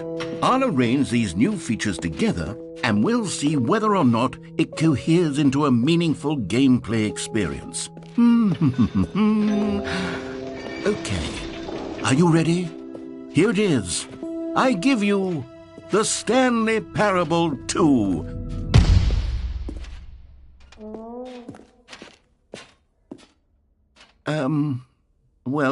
I mean, there's potential here, right? It's sort of... Okay, never mind. Hold on, let me do a different arrangement. Okay, yes, this is much better. I feel good about this. Here we go. Version 2. Who am I kidding, Stanley? This isn't a coherent video game at all. It's a lot of gags. And I do very much enjoy creating gags, but they don't add up to anything.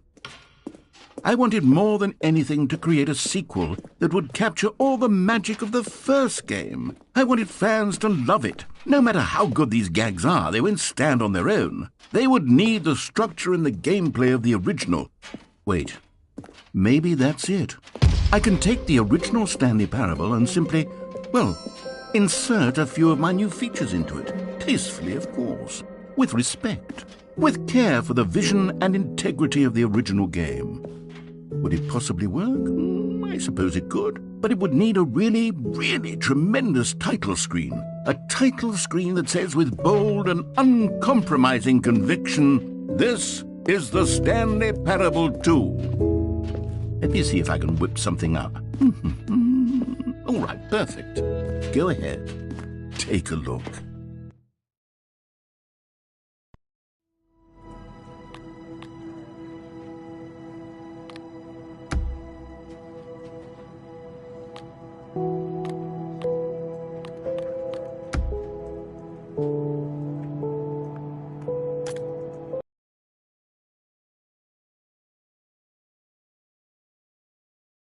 This is the story of a man named Stanley. Stanley worked for a... All of his co-workers were gone. What could it mean? Stanley decided to go to the meeting room. Perhaps he had simply missed a memo. Stanley felt the bucket calling to him, begging him to pick it up. Why was he not doing it? Stanley picked up the bucket.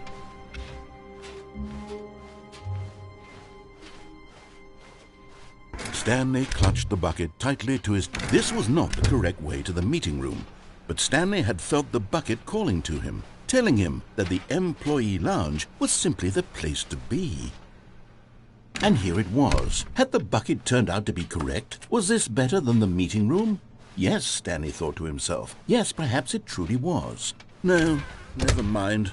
The bucket was wrong. Stanley took the door on his left to go back to the meeting room. No, said the bucket. Don't go to the meeting room. Go somewhere else. The cargo lift, yes. Good, said the bucket. Now ride the lift all the way to the top.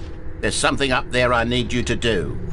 Stanley did not question why or how this bucket was speaking to him. It should have alarmed him, of course, because buckets can't talk. But Stanley chose not to think about this obvious fact. He was firmly convinced that the bucket had spoken to him, and he unthinkingly did whatever the bucket asked. But Stanley feared that any path he walked might lead to the separation of himself and the bucket, his dearest friend. So he threw himself to his death, that they might die in one another's arms. How deeply touching.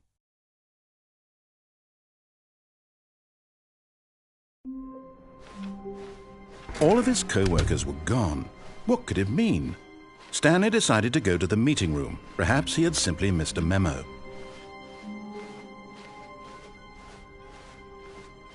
When Stanley came to a set of 2 open doors, this was not the correct way to the meeting room, and Stanley knew it perfectly well. Perhaps he wanted to stop by the employee lounge first, just to admire it. The lounge was grand, majestic, perhaps, but eager to get back to business, Stanley took the first open door on his left. And so he detoured through the maintenance section, walked straight ahead to the opposite door, and got back on track.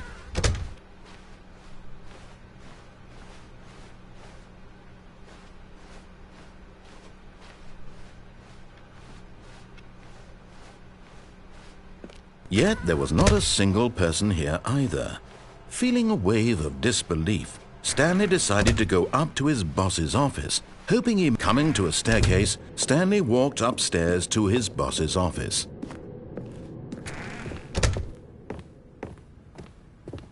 Stepping into his manager's office, Stanley was once again stunned to discover not an indication of any human life. What could it mean? Stanley wondered aloud to nobody. He began wildly tearing through papers on the boss's desk, pulling books off the shelf, looking behind paintings, desperate for clues to his situation. But his attention was caught by a keypad behind the boss's desk. What could its purpose be? In fact, this keypad guarded the terrible secret that lay buried below his feet. And so the boss had assigned it an extra secret PIN number, 2845. But of course, Stanley couldn't. Yet incredibly, by simply pushing random buttons on the keypad, Stanley happened to input the correct code by sheer luck. Amazing. He stepped into the newly opened passageway.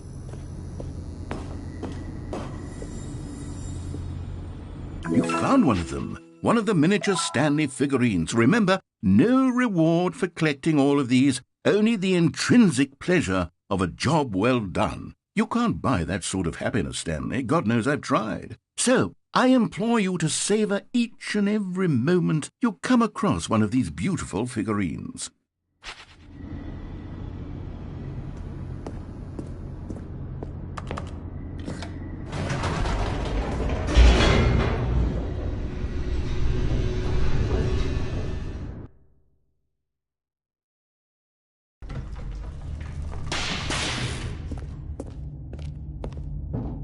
Stanley walked straight ahead through the large door that read Mind Control Facility. Although this passageway had the word escape written on it, the truth was that at the end of this hall, Stanley would meet his violent death.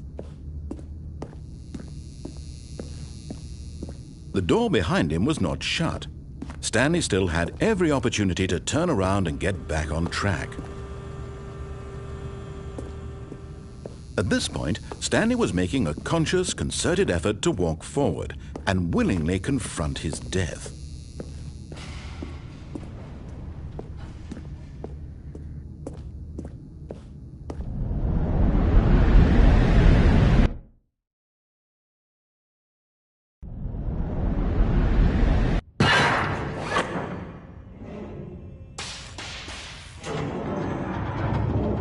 As the machine whirred into motion and Stanley was inched closer and closer to his demise, he reflected that his life had been of no consequence whatsoever.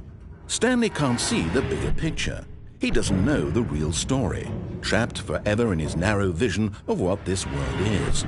Perhaps his death was of no great loss, like plucking the eyeballs from a blind man. And so he resigned and willingly accepted this violent end to his brief and shallow life. Farewell, Stanley.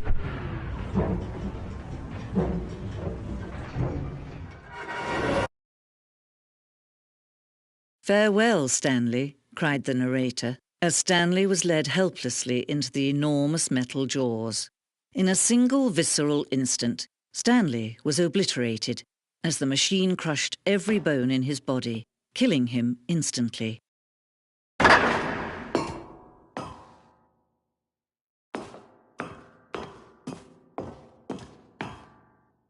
And yet it would be just a few minutes before Stanley would restart the game, back in his office, as alive as ever. What exactly did the narrator think he was going to accomplish? When every path you can walk has been created for you long in advance, death becomes meaningless, making life the same. Do you see now? Do you see that Stanley was already dead from the moment he hit start?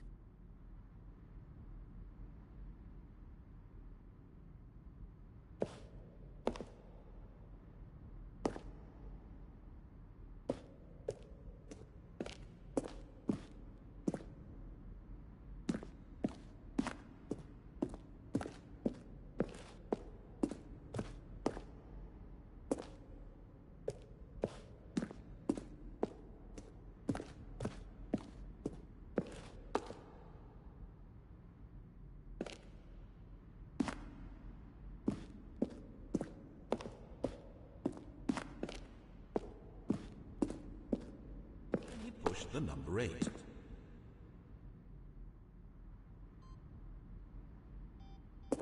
Now look closely, Stanley. See how it's impossible for the player to do anything in this room? Perfect example of poor level design, textbook mistake. It's the kind of thing you'd pick up on intuitively if you had even the most fundamental understanding of good and bad game design. But of course, you being...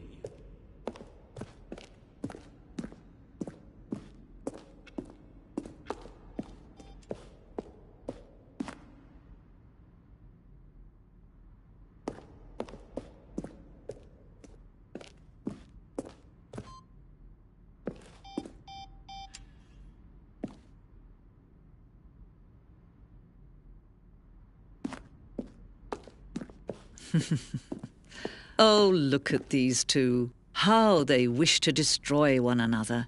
How they wish to control one another. How they both wish to be free. Can you see? Can you see how much they need one another? No, perhaps not. Sometimes these things cannot be seen. But listen to me. You can still save these two. You can stop the program before they both fail. Turn off your PlayStation. There's no other way to beat this game. As long as you move forward, you'll be walking someone else's path. Stop now and it'll be your only true choice. Whatever you do, choose it. Don't let time choose for you. Don't let...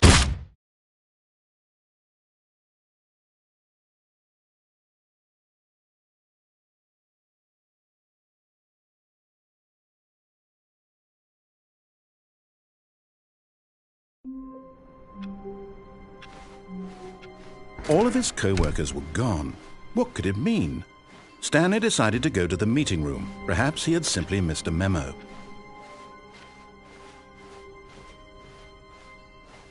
When Stanley came to a set of 2 open doors, this was not the correct way to the meeting room, and Stanley knew it perfectly well.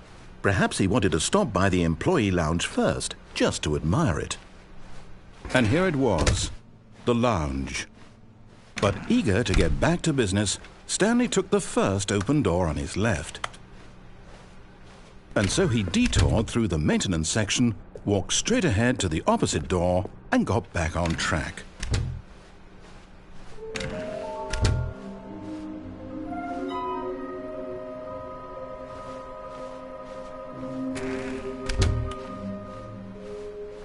Coming to a staircase, Stanley walked upstairs to his boss's office.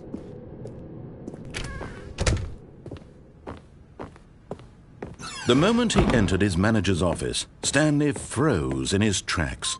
Not a living soul anywhere. Stanley was in such a rush to get through the story as quickly as possible, he didn't even have a single minute to just let the narrator talk. That kind of anxiety isn't healthy, so he relaxed for a few moments with some calming New Age music.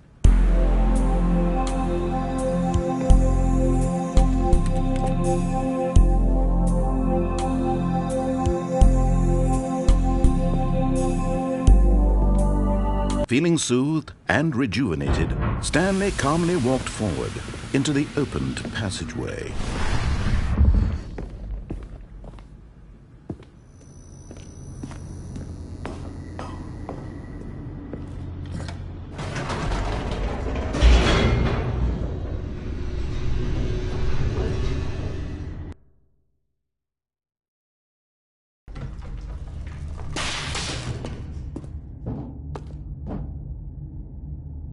Stanley walked straight ahead through the large door that read Mind Control Facility.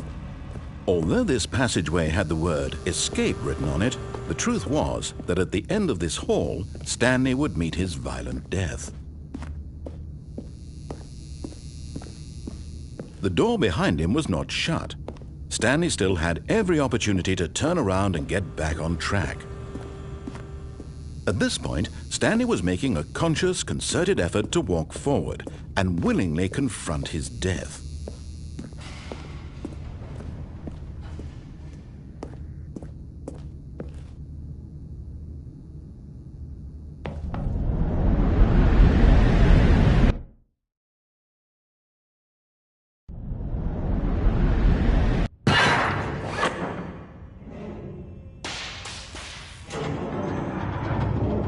As the machine whirred into motion and Stanley was inched closer and closer to his demise, he reflected that his life had been of no consequence whatsoever. Stanley can't see the bigger picture. He doesn't know the real story, trapped forever in his narrow vision of what this world is. Perhaps his death was of no great loss, like plucking the eyeballs from a blind man. And so he resigned and willingly accepted this violent end to his brief and shallow life. Farewell, Stanley.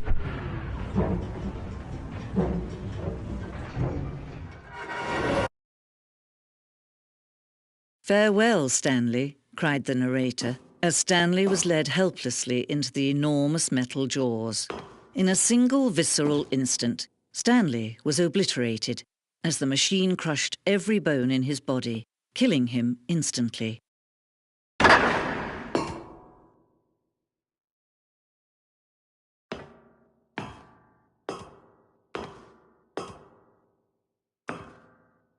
And yet it would be just a few minutes before Stanley would restart the game, back in his office, as alive as ever. What exactly did the narrator think he was going to accomplish? When every path you can walk has been created for you long in advance, death becomes meaningless, making life the same. Do you see now? Do you see that Stanley was already dead from the moment he hit start?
Oh, look at these two. How they wish to destroy one another. How they wish to control one another. How they both wish to be free.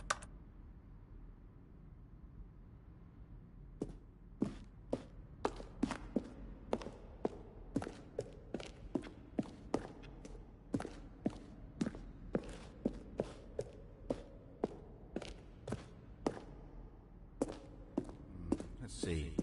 Stanley walked through the green door. Now then, this elevator for sure will get him right back on track to where were all of his stories.